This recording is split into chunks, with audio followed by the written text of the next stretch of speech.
오늘 하나님께서 우리에게 주신 말씀은 데살로니가 후서 2장 1절에서 12절, 데살로니가 후서 2장 1절에서 12절 말씀입니다. 한두씩 교독하도록 하겠습니다. 형제들아, 우리가 너희에게 구하는 것은 우리 주 예수 그리스도의 강림하심과 우리가 그 앞에 모임에 관하여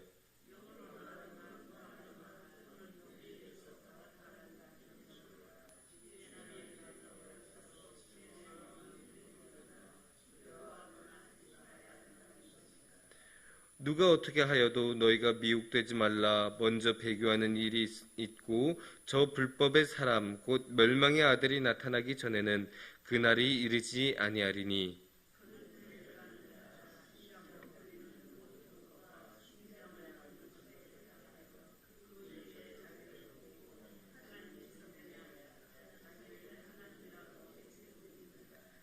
내가 너희와 함께 있을 때 이 일을 너희에게 말한 것을 기억하지 못하느냐.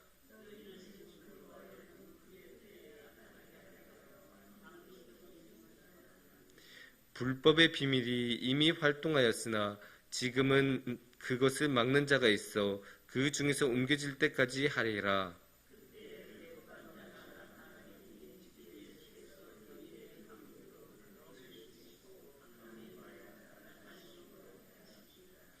악한 자의 나타남은 사탄의 활동을 따라 모든 능력과 표적과 거짓 기적과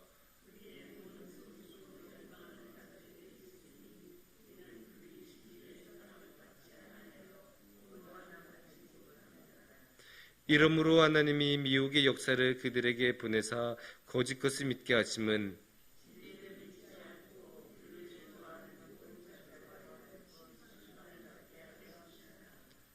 아멘. 우리에게 아주 독특한 느낌을 주는 말이 있습니다. 그것은 마지막입니다. 마지막이라고 하면 왠지 모를 아련함이 있죠. 이제 더 이상 다시 만나지 못하고 아니면 더 이상 지금까지 해온 대로 못하고 새로운 방식으로 가야 한다는 것이 우리에게 묘한 느낌을 주기도 합니다. 또한 이제 마지막이라는 말은 아련함만이 아니고 불안함을 주기도 합니다. 이 이후로는 더 이상 원래 하던 대로 못하기 때문에 왠지 모르는 불안함이 있습니다. 왜냐하면 지금까지 해왔던 것이 더 이상 소용이 없고 새로운 방식으로 해야 되기 때문입니다. 예를 들어 마지막이라는 말이 굉장한 위력을 발휘한 곳이 있습니다. 어디 있냐면 홈쇼핑 같은 데서 굉장히 큰 능력을 줍니다. 이제 마지막이에요. 더 이상 이거 구입하지 못해요. 저장이 발매 중입니다. 이제 매진이 임박했습니다. 하면 실제로 사람들이 열심히 훨씬 더 빨리 구입을 한다고 합니다. 더 이상 이것을 사지 모른다는 불안함을 주기 때문입니다. 이 마지막이 그만큼 우리 마음에 주는 이런 효과, 불안한 마음은 실제로 있습니다. 그런데 이게 비단 홈쇼핑에만 있겠습니까? 아닙니다. 우리 신앙생활에도 이 마지막이란 말은 아주 큰 효과를 줍니다. 특히 이 세상의 마지막이라고 하면 우리 마음에 굉장한 불안함을 줍니다. 왜냐? 이 세상이 끝난 날이 온다고 하니까 더 이상 지금처럼 살아간 대로 살아가지 못하고 완전히 다른 세상이 오기 때문에 그 뒤의 세상에 대해서는 우리가 전혀 알 수가 없거든요. 그렇기 때문에 우리에게 많은 불안함을 주고 이 불안함을 이용한 세력이 있습니다. 누구이겠습니까? 이단들이 이 불안한 마음을 강하게 파고들고 이것을 통해서 우리의 마음을 공격하고 자신들의 기회를 잡으려고 굉장히 노력합니다. 실제로 이 세상에 있는 많은 이단들이 이 마지막 때 정말 세상의 마지막을 가지고 너 지옥 간다 이러면서 굉장히 불안함을 증폭시키고 그것으로 우리를 몰아붙이고 그것으로 우리의 삶을 지배하려고 하는 그런 경우가 너무 많습니다. 동서고금이에요. 이거는 변하지가 않아요. 지금도 그런 이단들 아주 많이 있고 심지어 성경시대에도 그런 이단들이 굉장히 많았습니다. 그래서 오늘의 말씀에도 그러한 말씀을 하고 있습니다. 1절을 보면 뭐라고 말씀하시냐면 1절에서는 형제들아 우리가 너에게 구하는 것은 우리 주 예수 그리스도의 강림하심과 우리가 그 앞에 모임에 관하여라고 말씀하고 계시죠. 그러니까 예수 그리스도의 강림하심이 언제 일어납니까? 예수님께서는 마지막 때 오시죠. 그러니까 1절 말씀에서는 이제 내가 무엇에 대해서 말하느냐? 마지막 때에 관해서 말하겠다라고 오늘 말씀의 주제를 딱 처음에 설명하고 계세요. 근데 왜 이 마지막 때에 대해서 말씀하시냐? 2절 말씀을 보시면 이렇게 말씀하고 계시죠.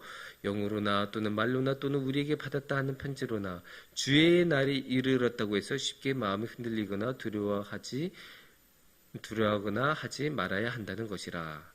그러니까 주의 날이 이르렀다고 해서라는 말은 마지막 날이 왔다고 해서로 이해도 되겠죠.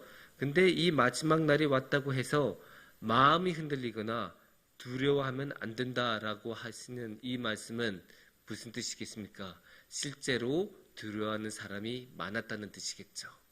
그래서 이 마지막 날이 왔다고 해서 쉽게 마음이 흔들리는 사람도 많았고 이렇게 두려워하는 사람도 많았기 때문에 이렇게 오늘의 말씀에서는 마지막 때에 관해서 말씀을 전하겠다고 합니다. 근데 왜 사람들은 마지막의 때가 왔다고 해서 이렇게 쉽게 흔들리거나 두려워하는 것이었을까요? 3절 말씀을 보면 우리가 알 수 있습니다. 누가 어떻게 하여도 너희가 미혹되지 말라. 먼저 배교하는 일이 있고 저 불법의 사람 곧 멸망의 아들이 나타나기 전에는 그날이 이르지 아니하리니. 그러니까 미혹되지 말라라는 말은 미혹되는 사람이 있었다는 것 아니겠습니까? 마지막 날이라고 해서 미혹되는 사람들이 많았는데 그게 누구 때문이겠습니까? 불법의 사람, 멸망의 아들이 이렇게 미혹하는 사람이 미혹했다고 보는 것이 맞겠죠. 그래서 이렇게 실제로 미혹하는 사람들이 있었기 때문에 그렇게 흔들리는 사람, 두려워하는 사람, 미혹되는 사람들이 많았다는 것입니다. 그러니까 여기서 우리가 알 수 있는 것은 지금도 그런 이단이 많았던 것처럼 저 옛날 성경시대에도 이렇게 미혹하는 사람들, 이 마지막의 때를 가지고 우리를 흔들고 우리에게 두려움을 심고 우리를 미혹하는 사람들이 많았다는 것을 알 수 있습니다. 그 사람을 성경에서는 무엇이라고 하냐? 방금 전에 말씀드렸던 것처럼 멸망의 아들이라고도 하고 4절의 말씀에서는 이렇게 말씀하십니다. 4절 말씀에서는 그는 대적하는 자라 신이라고 불리는 모든 것과 숭배함을 받는 것에 대항하여 그 위에 자기를 높이고 하나님의 성전에 앉아 자기를 하나님이라고 내세우느니라. 그러니까 대적하는 자라라고 오늘의 말씀을 그렇게 설명하기도 하는데 그 사람은 어떻게 행동한다고 해요? 하나님의 성전에 앉아 자기를 하나님이라고 내세우느니라. 자신이 하나님이라고 말해요. 자신이 하나님이니까 자신있게 마지막 날에 대해서 말할 수 있다라고 그렇게 말해요. 우리 생각해 보세요. 이 세상에 있는 요즘에 많은 이단들이 어떻게 합니까? 마지막의 날을 가지고 우리에게 공포심을 일으키고 두려움을 일으키는데 자신의 하나님이라고 칭하는 경우가 너무 많잖아요. 자신을 하나님이라고 칭하든지 자신이 하나님의 아들이라고 칭하든지 자신의 보혜사라고 칭하든지 어떻게 칭하든지 간에 자신의 하나님과 동급으로 말하면서 이 세상의 마지막의 날에 관하여 우리를 몰아붙이고 공포심을 일으키고 지옥의 공포를 가지고 우리를 휘두르려고 합니다. 하지만 예수님은 다른 분이세요. 예수님은 그렇게 안 하세요. 실제로 하나님과 동등됨을 취하시고 하나님의 아들이신 예수님께서는 그렇게 안 하세요. 예수님은 어떻게 하셨다고 해요? 하나님과 동급이시지만 동등됨을 취하지 않으시고 낮은 곳으로 더 낮은 곳으로 가셔서 십자가를 지시기까지 낮아지신다고 말씀하시지 않습니까? 또한 예수님께서는 하나님의 나라가 임할 때 덮어놓고 심판이라고 말씀하지 않으세요. 이 세상의 많은 사람들은 하나님의 나라는 심판이다. 너네 이제 큰일 났다. 지옥에 온다. 너네 심판받을 거야. 이렇게 경고하지만 예수님은 안 그러세요. 예수님은 하나님의 나라가 왔으니까 우리 모두 회개하고 구원받자라고 말씀하신 분이 예수님이세요. 요한복음 3장에도 어떻게 말씀하십니까? 예수님은 멸망하러 심판하러 오신 게 아니라 우리에게 구원을 주시려고 오셨다. 이렇게 말씀하세요. 예수님은 먼저 구원을 주신다고 하세요. 예수님은 먼저 우리를 지켜주시고 우리를 도와주시고 우리와 함께 하시라고 하세요. 이게 다른 거예요. 예수님은 우리에게 사랑으로 오시고 우리에게 먼저 사랑을 주시고 우리에게 먼저 구원을 주시고 우리와 함께 하시고 하나님의 나라는 두려워할 것이 아니라 우리에게 사랑의 나라로 오신다. 이렇게 말씀하신 분이 예수님이에요. 그러니까 이 종말의 때를 말하는 저 이단들하고 너무 다르지 않습니까? 저 이단들은 심판이 올 거라고, 너네 이제 지옥 갈 거라고 거의 저주하듯이 우리에게 공포를 심어주고 자신의 하나님하고 동등됨을 취하면서 우리를 지배하고 우리를 미혹하고 우리를 현혹하려고 하지만 예수님께서는 하나님의 나라는 구원이라고 사랑이라고 말씀하시고 하나님과 동등됨을 취한 대신에 낮은 곳을 찾으시면서 십자가를 통해 우리와 함께 하시라고 하시고 또 우리를 미혹하는 대신에 우리를 구원의 길로 인도해 주신 분이 예수님이십니다. 그래서 우리는 이 마지막 때에 관해서 흔들리면 안 됩니다. 성경에서 말씀하신 대로 흔들리거나 미혹되지 말고 아무리 이 세상에 어떠한 누구가 종말의 때에 관해서 우리에게 두려움을 주고 지옥에 관해서 우리에게 두려움을 주더라도 항상 굳건한 마음을 가지고 예수님을 붙잡아야 합니다. 구원을 주시는 예수님, 우리 곁에 계시는 예수님을 우리가 흔들리지 않고 붙들어야 합니다. 물론 예수님께서는 지옥을 말씀하지 않으신 거 아니에요? 심판 말씀 안 하신 거 아니에요? 분명히 예수님도 심판을 하세요. 다만 예수님께서는 덮어놓고 심판을 이야기한 게 아니고 먼저 구원을 이야기하고 먼저 사랑을 이야기하세요.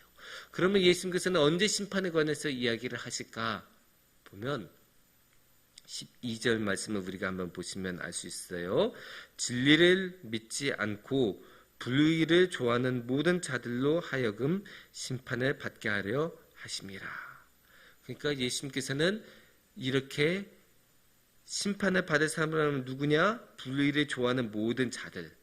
예수님이 선포하신 진리를 믿지 않고 불의를 좋아하는, 불의를 따르는 자들에게 심판을 주신다라고 분명히 말씀하고 계세요.